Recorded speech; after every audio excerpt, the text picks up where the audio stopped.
Hello everyone, today we are going to learn basic Microsoft Excel tutorial how to count cell with text.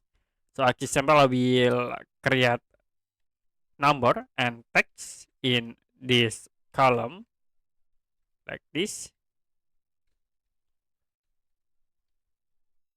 And now if you want to count these ranks all with text, you can type equal counter open bracket and you can select the range and close bracket.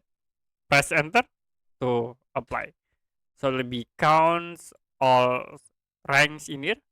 There are 7. 1, 2, 3, 4, 5, 6, 7.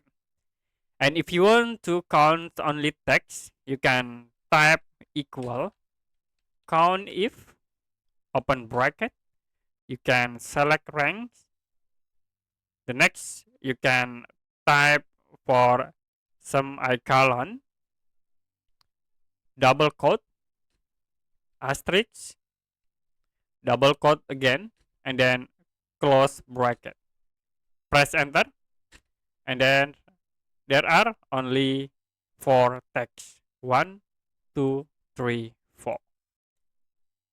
Okay, that's it for basic Microsoft Excel tutorial, how to count cells with text. If you have any question about tutorial, you can comment below this video.